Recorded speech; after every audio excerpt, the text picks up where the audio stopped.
Spotlight podcast. This video is live on a Monday because we are doing a retape of the Friday show because my guest has some technical difficulties with his audio, so we decided to do the show over again. So, once again, this is a Friday show, but we are taping it on a Monday. Stay tuned.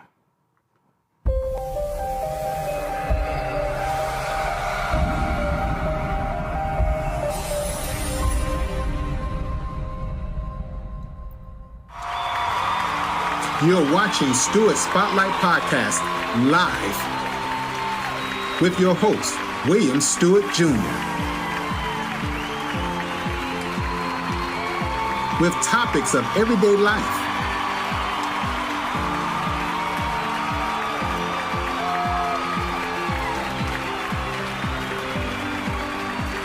Tune in every Friday at 9 p.m. Eastern Standard Time.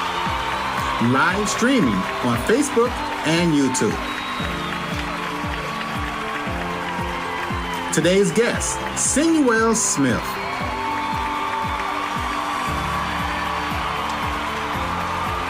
A short film director. Sit back, relax, and enjoy another episode. Now your host, William Stewart Jr. Good evening and welcome to Stewart Spotlight Podcast. My name is William Stewart Jr. and I am your host this evening. As I stated before, we had some technical difficulties with the audio Friday, so we decided to do a retape today. As I stated before, my name is William Stewart Jr. and I hope everyone had a wonderful weekend due to the fact that the weekend has passed. And getting ready for this week, Monday has already started. And we're going to go with the flow. Today is Monday, May the 19th. Yes, Monday, May the 19th. Anyway, I'm going to give you my quote for today. My quote, and I don't know the artist who came up with this quote, but I'm going to give it to you anyway. It says, do not wait for the perfect moment. Take the moment and make it perfect. I like that. Do not wait for the perfect moment. Take the moment and make it perfect. I don't know who came up with this quote, but I'm gonna steal it right quick. And as you know, it's right now, it's that time, and I need your support. I need you to help me. I need your support. I need you to like, share, subscribe, comment, and make sure you turn on your notifications. So therefore, every time you hear this, you know that Stewart Spotlight Podcast is live. That's right. Make sure you turn on your devices, your laptops, computers, cell phones, and make sure you turn on the notifications. And also leave a comment. Give us some feedback, how you enjoyed the show, so we can continue to make it bigger and better. My guest today is Senuwell Smith, who I've known for a long time, who is a short film director. He's going to go into some details. But after this short break, we're going to bring my guest on. As everyone knew, my best friend had passed away, and I want to put him to rest, let him rest in peace. And we're going to go to a break.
That is right. Go to my website, StewartSpotlight.com, and you can order your items. We have cups, t-shirt, hoodies, tote bags, the whole 9 yards. Make sure you visit my website. Today's guest is a friend of mine. As I stated before, I'm just not going to prolong it. We're just going to bring him on. Without further ado, Senuwell Smith. Welcome to the show, Senuwell. Now his video went out. My video went out. What is going on with your system over there, Senuwell? I don't know. My video went out. Nope. What happened here? Your video just went out. Yeah. Did you? Okay, we're gonna go to another a break right quick, and we're gonna come back on with Senuwell. Bear with us.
Hi, my name is William Stewart Jr. I'm the host of Stewart Spotlight Podcast.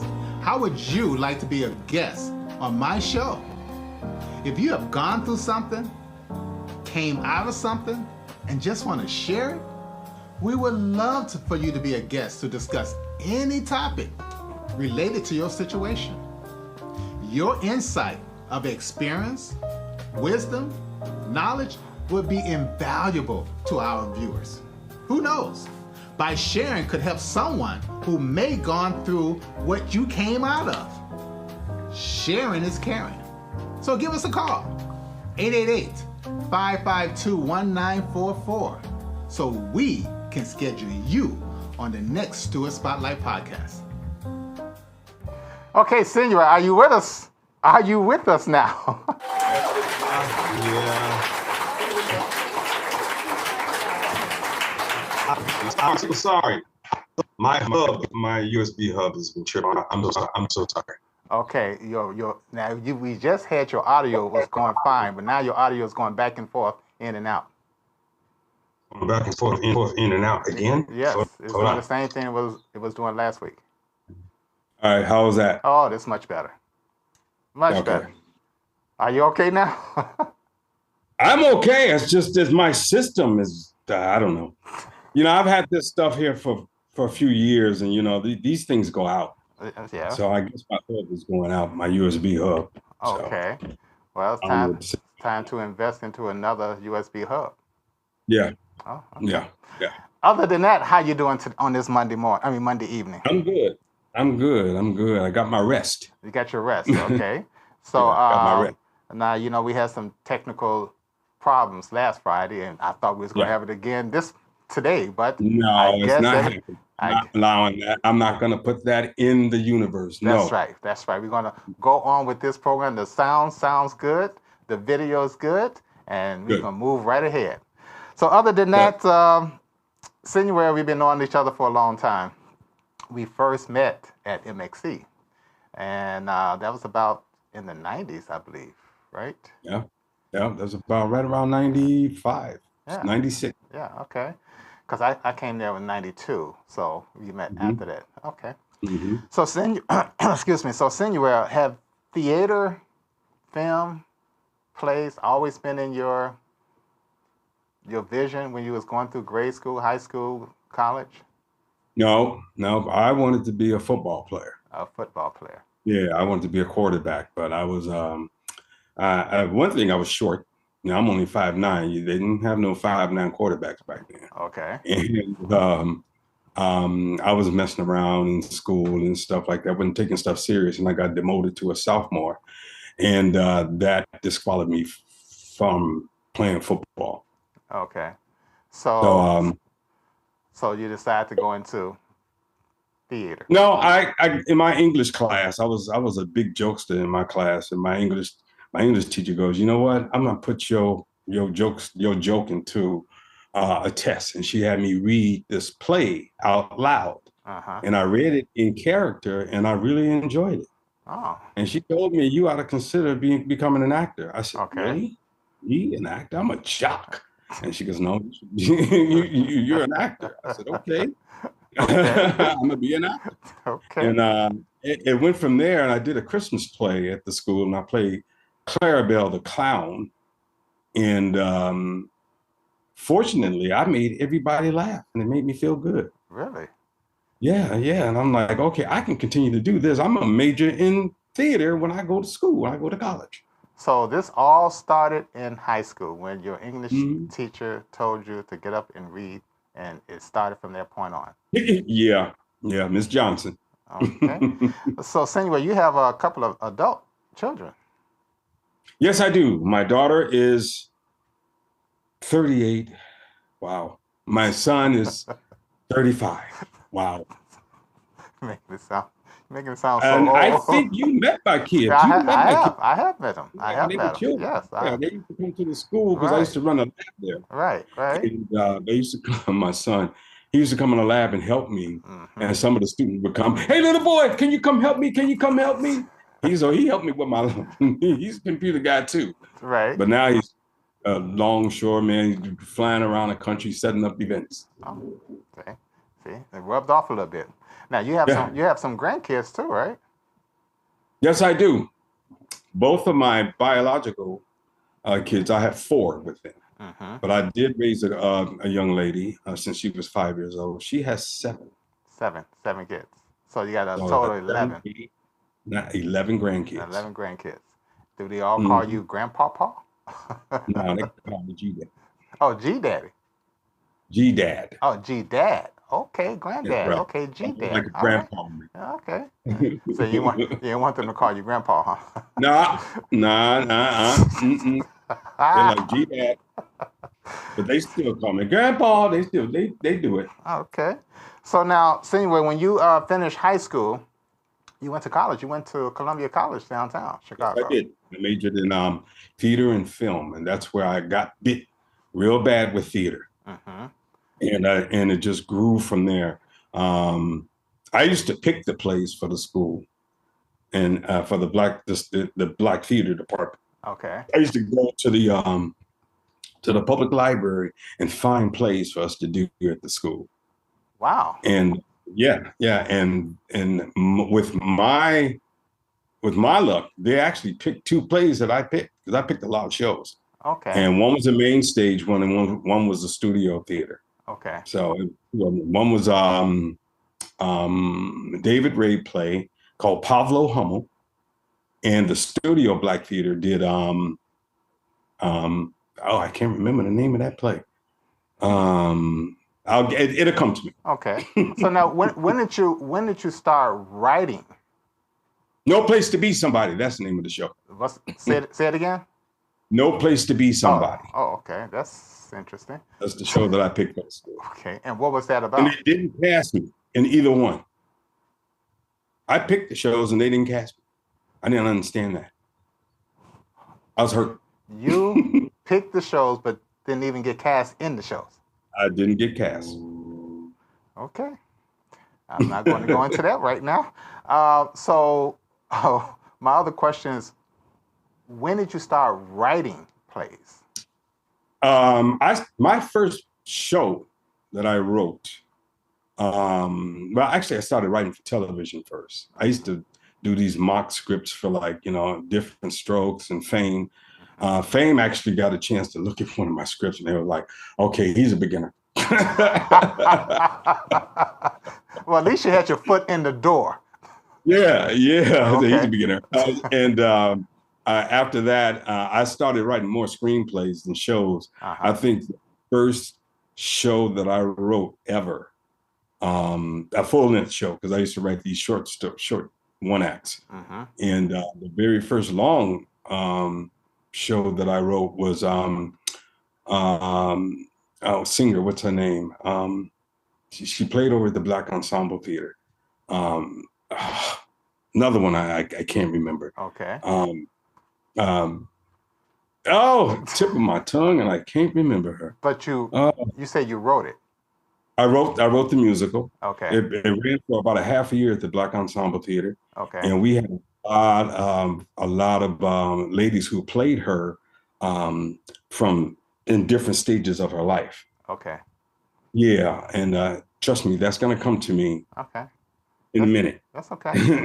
Now, also, you performed in a lot of plays and theater, correct? Yes, now, I did. What about the Goodman Theater? Because you did several. Yeah, I did Bessie Smith, the stories of Bessie Smith at the Goodman Theater. I did Pullman Porter Blues. A lot of celebrities were in that show. Okay. A lot of celebrities. And the reason why I did that show, because I did Ceremonies in Dark Old Men at Columbia College, and the director, Chuck Smith, he cast me in that, and he saw me as a grown man. He cast me in both of those shows at Goodman. Oh, wow. That's good. That's good. So what now? Sarah Vaughan. I'm sorry, I told you it was going to come to me. What was her name? It was Sarah Vaughan. Sarah Vaughan at the Sarah Vaughan story over at the Black Ensemble Theater. Black Ensemble. Okay. All right. So what was you were nominated from some things as well. Can you? I got nominated for 2 plays that I did. One at over ETA and one at the Blind Parrot Theater. I think it's called Blind Parrot. And over ETA, I got nominated for Best Actor for Going to the Club. Okay. And for Blind Parrot, I got nominated for performing Carlisle in the show called Streamers. Okay. Both Black Theater Alliance Awards. So what were some of your biggest challenges in the theater or plays or movies? The biggest challenge was writing that Sarah Vaughan piece. Okay. Because we had to change the person who actually was, believe it or not, we had to change the person from one Sarah Vaughan to 5 different Sarah Vaughans. Okay, break that down for me a little bit. What do you mean change? Well, in different stages of her life. So it didn't work out with the one person playing Sarah Vaughan. So the director said, why don't we just go ahead and change it to 5 different Sarah Vaughans in different stages of her life. So that's how we did that. Oh. Donald Douglas, director. So was that difficult? It was kind of, because I had to write during rehearsals. Now, were you in it as well? No. So you wasn't in it, you were just writing? I would write during rehearsals, write sets, write scenes during rehearsals. So that was a challenge. I had never done that. Oh, wow. Oh, that's interesting. Now, have you ever worked with some big celebrities? Oh my God, yes. I worked with celebrities over at, the theater building. I did Old Timers Gang. There was a couple of celebrities that a couple of them passed away. But I can't remember their names right now because it's been a long time. But I worked with some celebrities over at Wisdom Bridge. We did what was the name of that show? Because Michael Roker, who's real big in Hollywood right now, he was in that show. And a couple of other, like I said, another celebrity who was in that show, he died and passed away. So I had the opportunity to work with a few celebrities. I worked with Bill Cobb. He was in one of the music videos that I directed. He just passed away last year. Okay. I got a chance to direct it. So not only you did plays, you done musical, I mean, musical plays. I mean, not musical plays, but musical uh, setups, Music videos? videos. That's what I'm trying to say. Yeah, yeah. I've directed a few music videos. Oh Okay. my God, yeah, a few of them. How difficult is that versus a regular play? I've you know, I've never directed a play. I've Okay. never directed a play, Short and film. that's something I Well, really don't. short film. I'd rather direct film than theater. Okay. Film, the reason why, because I love the stage and I love performing on the stage. I can't imagine me looking at a play and saying, Jesus, I want to be on that stage.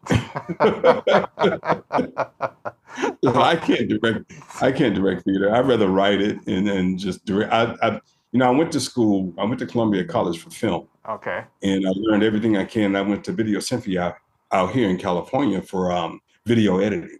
So I've been around the business for a long time as a filmmaker.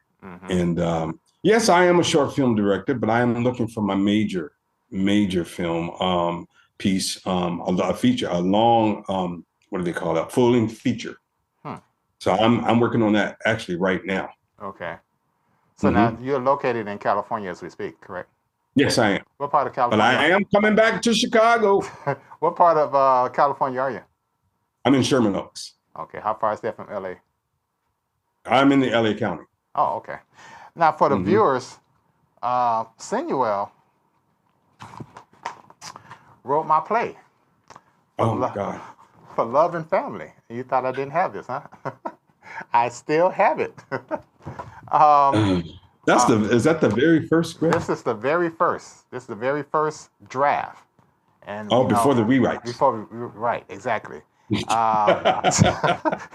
Here, let me give you a little history about this.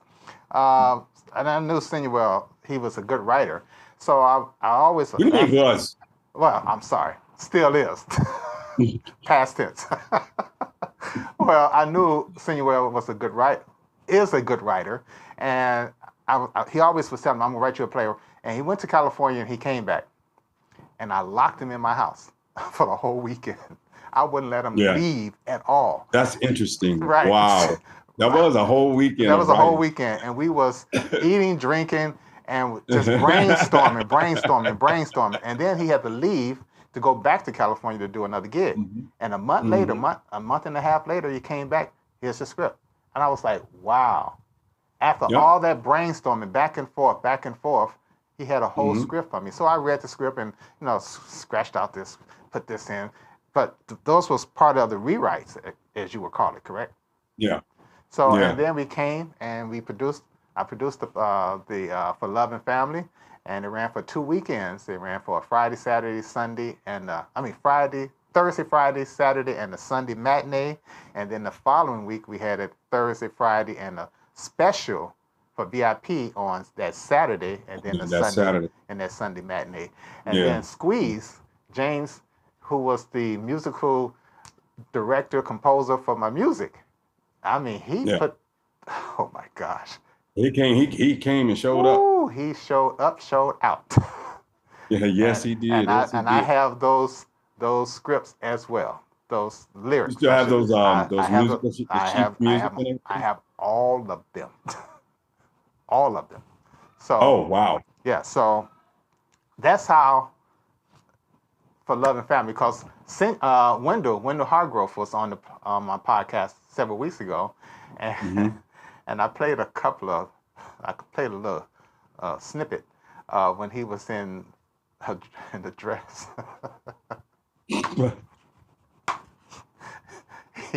he dropped his head. But anyway, we had fun. Y'all told me to put in this. We did. We told you to put in. This character, this plucky comic relief. That's what y'all told me to put in. And I put in this character, and he was something else.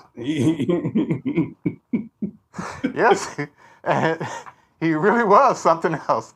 But Wendell really, he played that script, and he ad-libbed as we was going along with it, because some of the things he put in it wasn't even in the script, because I'm always in the back looking at people's reaction, and he was doing some things. I'm saying, this is not in the script. Where is this? Yeah, But yeah, it yeah, was funny. yeah. I was there with you, man. Right. Exactly. So, but I do have it on tape too. Senuwell, I Oh, videotape that whole play. okay, good. I like to see it. It's been a long time. Yes. So, Senuwell, tell me a little bit about this, and you might want to just break it down. This International Film Fest and Pan Africa Film Fest and Oh, okay. The Pan African Film Festival is here in LA. okay. It's a huge, big black film festival. It's probably it's one of the top ones up there. Mm-hmm. And my film, Uh-Oh, which I directed, which is a short film about a woman who has an affair with her husband's twin brother, it played there and it was successful. And we moved, we did a nice film festival in Boston, Mm-hmm. played there. And we did another film festival here in LA. I forget the Peaches Award or something. That's where I won Best Director and I won Best Film and my leading actor won Best Actor. Oh, okay. Okay, congrats. Mm-hmm. So now, what about those other ones, the International Film Fest? The International Film Festival. Well, I directed a documentary based out of Chicago about house music. I think everybody loves house music. It's been around for a while. And there's a picnic that happens in Chicago every year that draws about 50,000 people. And my producer was like, we got to do a movie about this. So he came to me and he said, let's do it. I said, let's do it.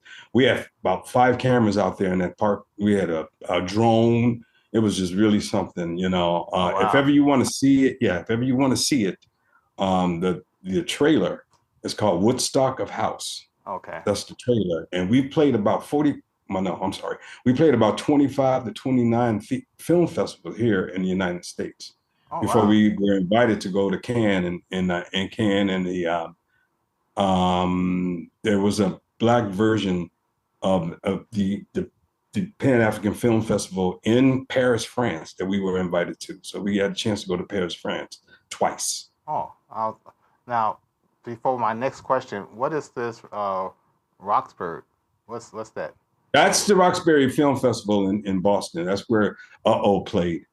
And it played at a theater, but it was full of college students. Oh. And they loved it. Oh, really?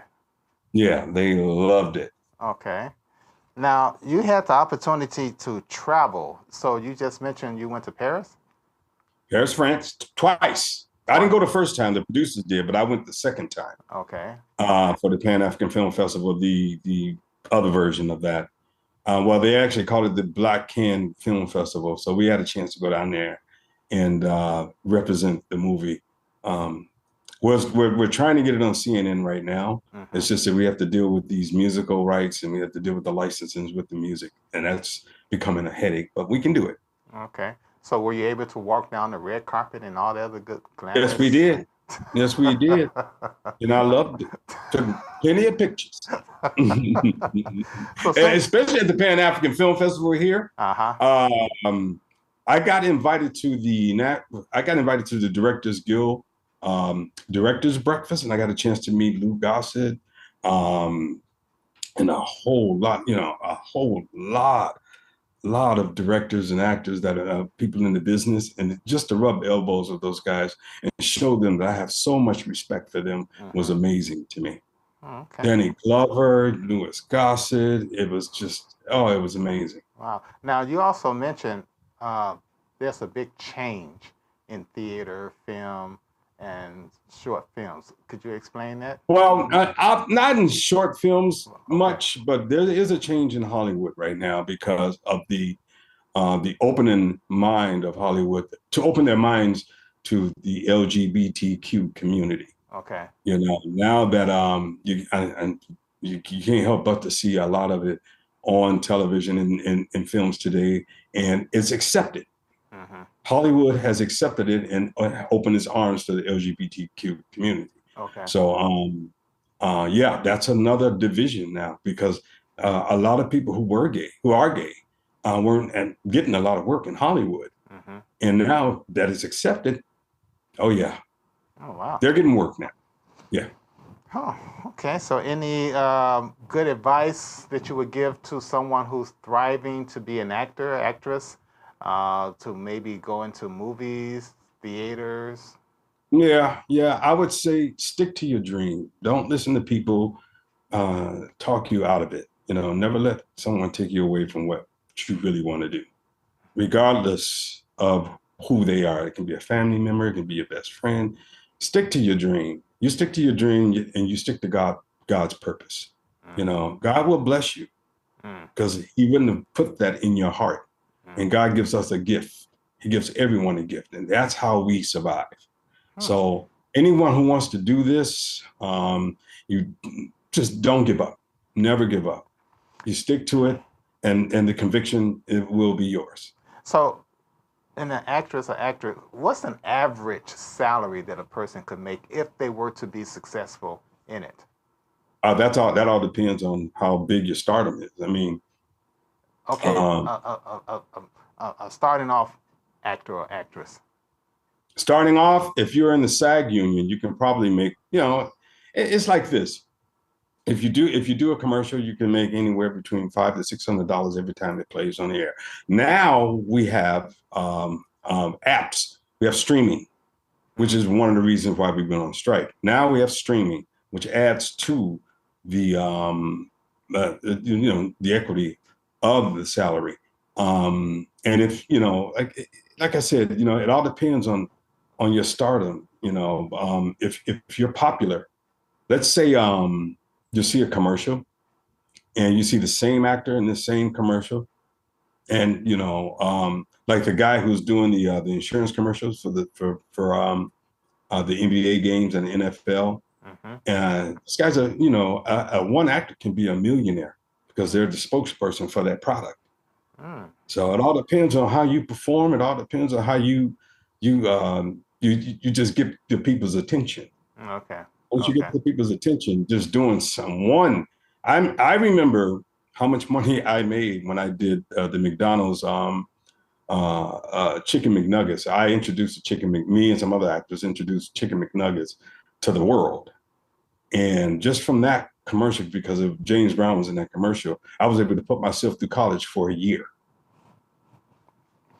Okay. That was then. That was back then. Now I can imagine how much it costs now. How much a person would get paid now.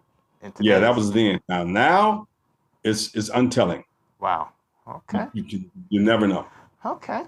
Well, Senuwell, I appreciate you coming on and redoing a retape of it. And I'm glad we got your video and audio together. And I'm going to delete that other one and repost this one. And this is a much clearer, and the video and everything was perfect. Thank you for taking time out of your busy schedule. And feel free to come back anytime. Good. And that applause is for you. Oh, thank you. Senuwell Smith, good luck, and I'll be in contact with you. Okay. All right, take care. Be good. Right on. Bye. That was Senuwell Smith, a short film director with many other talents that he has.